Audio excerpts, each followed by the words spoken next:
pie.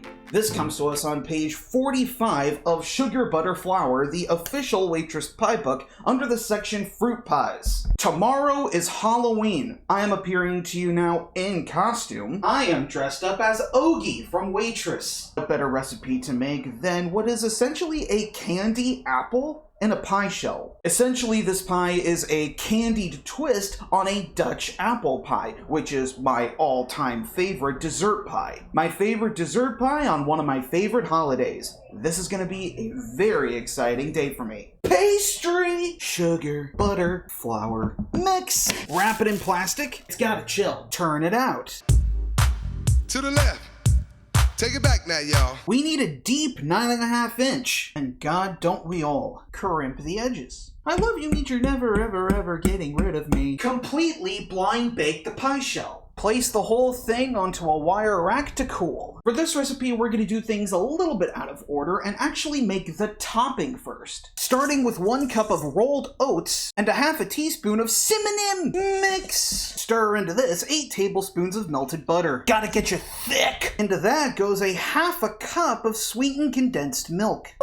And finally, we add into that a full cup of chopped hazelnuts. Dump the mixture out onto a parchment-lined baking sheet. Spread it out so that it looks like a giant oatmeal cookie. Bake this at 325 for 10 minutes. Place the entire thing on a wire rack to cool. Make sure it is completely at room temperature. We're going to set that aside for now and start working on the filling. We are going to peel 5 medium-sized golden delicious apples. Core them and cut them into slices that are 1/8 of an inch thick. This should yield you about 6 cups. In a separate bowl, we are going to stir together a cup of brown sugar, a half a cup of sugar, and a full teaspoon of cinnamon. Mix. Melt 2 tablespoons of butter in a skillet over medium heat. Fire! Add in the apples. Cook this for 5 minutes, at which point the apples should be tender and releasing some of their juices. After which you're going to dump the cinnamon sugar mixture onto the apples, stir it in, and let it cook for 10 minutes. And after 10 minutes, we're going to stir into that a half a cup of chopped hazelnuts. And now we're going to keep on cooking this for 15 more minutes. At which point the apples should be completely jammy, and they should also be tender without falling apart. You're going to crumble up your giant oatmeal cookie into 1-inch pieces that you're then going to set aside in a bowl. And now we are going to make a glaze by whisking together 1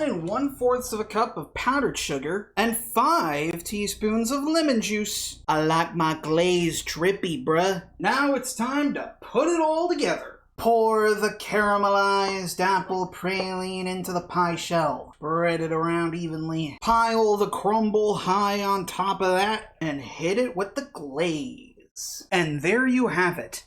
Candy gold apple pie. Ooh-wee. The apples got super caramelized here.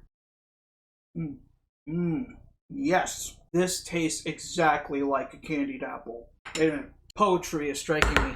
Candy apple pie. How sweet and spicy you seem, topped with oatmeal and cream with hazelnut and caramel in between. Yes! If any community theaters are going to be doing Waitress anytime soon, please cast me as Ogie. I need this. This pie is never ever getting rid of me. I love it. Like a table. Click the link in the description to the Amazon page to Sugar Butter Flour, the official Waitress pie book, so you can get one for yourself and make candy gold apple pie. Thank you so much for watching Waitress Wednesday today. I hope that you all have a happy and safe Halloween, and I will see you in the next one.